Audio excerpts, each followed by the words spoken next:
Thank you for visiting the FCFP YouTube channel. We want to thank our subject matter expert David Buchanan from Delap.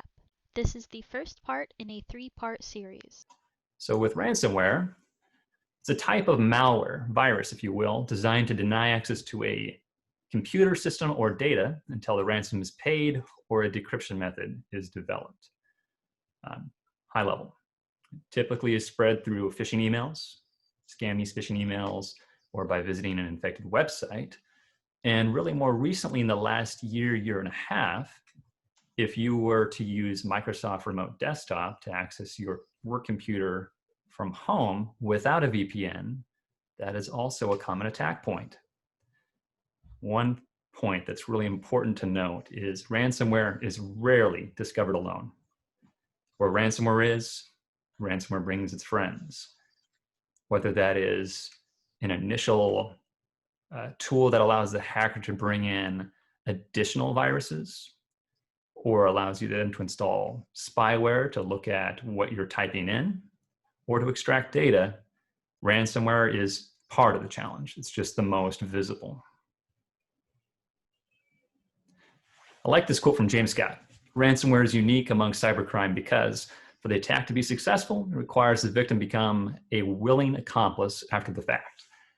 And I'll take that a step further. I mean, the attack is successful regardless of whether you pay that ransom. Economic damage is still done. You've been denied access to resources, and or you've had to rebuild systems, or you've paid the ransom. And this really becomes even more of a problem today because if you've heard the term Internet of Things, it's really the Internet of everything now. From your home environment to your work environment, whether it's your Nest thermostat or internet-connected refrigerators now, TVs, whether it's Alexa or Siri or any other, the litany of smart devices that are out there. You think in the office, they have smart HVAC systems for various parts of the building, for most buildings, your access control systems. So much of the technology that we enjoy and rely on for business and life now is network and internet connected. And that provides us with a lot of benefit, but it also provides attackers with a much greater footprint to be able to try to get in and leverage our resources against us. So when we're looking at this, a quick, Alyssa, if you could help me out with this one, a quick show of hands. How many of you have, and this would be a raise your hand if you have more than 10 network connected devices at your home right now? This would be smart lights, TV, wireless access point, wireless printer. Let's get an idea of how many. Yep, and I don't know if you can see the hands being raised. We got 3 so far. Okay. 4, 5. All right. Good. Number will probably keep growing up. If I look at my home right now, I've got over 50. Partially because I am a geek and I really like having everything connected. And of course, I have it on a segregated network. But my lights here are smart. My electrical outlets are, so I can tell if there is anything that needs to be fixed. My cameras are smart. But because of these components, and often these Internet of Things devices aren't developed with security in mind, even though some of them are developed to be security purposes, sometimes they have vulnerabilities that we don't think about. And so it's important I keep them on a separate network. So we have the Internet of Everything. And that leads us to, of course, the opponents. And our opponents in this case are hackers. And the opposition gets a ton of press, right? If you think about the last 5 to 7 years, back from the Home Depot to Target to TJ Maxx, list goes on and on and on of all the breaches that have occurred. The positive side of this is we've gotten to know a lot more about our attackers, their techniques, their approach. We have more insight into their world than we had before. And that gives us value in developing controls, learning to better manage our risk, actually learning what the risk is. What that doesn't do, though, is show us what our environment is. And when we look at risk management, I take the position that it is really, really difficult to protect what you can't see, especially when these are your neighbors. You've got organized criminal hacking rings. You've got hacktivists. If anyone recognizes this, right? You've got anonymous, and they might fall in the bucket of hacktivists or at times even potentially organized crime hacking. You've got North Korea, China, Russia, Brazil, adding Turkey in there. These are some of the, when you look at stack ranked, countries that are ranked as the highest source of origin of hacking attacks. These rank in the top 10 regularly. You have different types of hackers. You have what we would call, the market in general calls them entry-level script kiddies.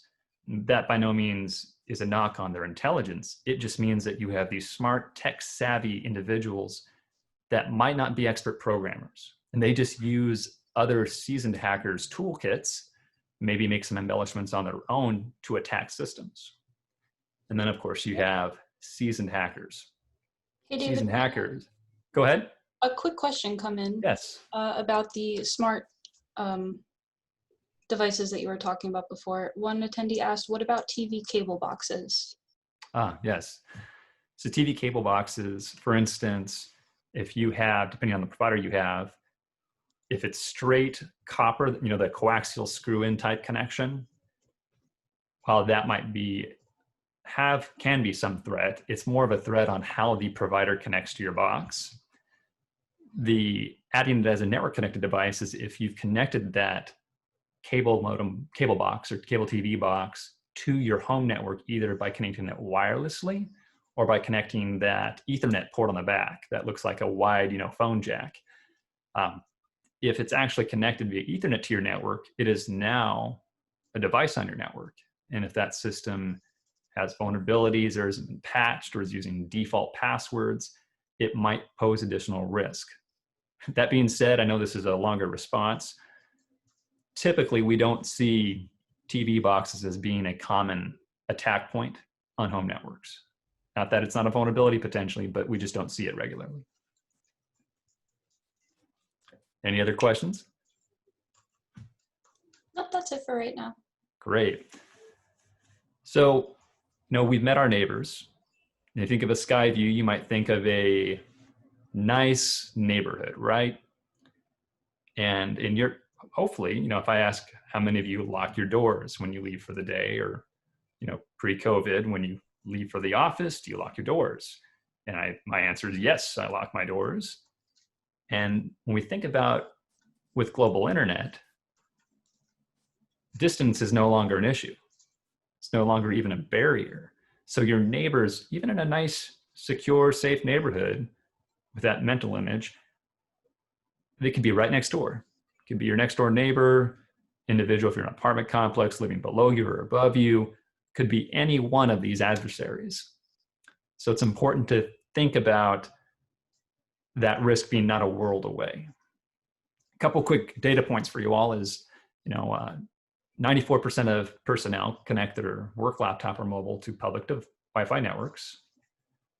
Around 63% use it for personal activities. And the biggest one that we'll talk about later on is that around 45% of employees don't receive any type of cybersecurity training. And this is important. You don't have to be a technical expert, but you want to have some increased awareness and continue on that track. So with all the focus being on hackers in the news often, or breaches, let's flip it around and say, let's look at our environment. What about ours? I continually bring up, almost as a mantra, you can't protect what you can't see effectively. And when we look at most companies today, most organizations have a fairly large visibility challenge. And that's compounded by owner or shareholder demands, rapid business growth, and shadow IT. Shadow IT being any software or hardware technology purchases or implementations that are done outside of the typical approved business channel going through IT. And what that means is, if I'm an IT director, or if I'm a chief security officer, and I'm charged with knowing what's running in my environment, and I have a department or a team that goes off and buys software, let's say, we use Microsoft Teams, and let's say they go purchase Microsoft Slack directly out of their budget and don't go through IT for it. Now, I don't know that we have another communication tool now in the environment.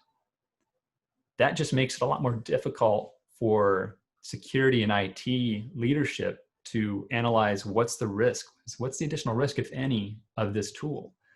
Or what if a team uses some older legacy systems that we don't know about? Is it being backed up? Is it being patched? Got to have that visibility. And this is a challenge because I don't expect for most organizations that you'll ever have perfect 100% visibility. But again, many of you are in risk management, right? Even if it's credit risk management, security is risk management. We're not going to get to 100%, but can we have a higher level of confidence that we know what our environment looks like? That way we can decide, does the risk really mean that it's negative enough impact for us to throw cash at it?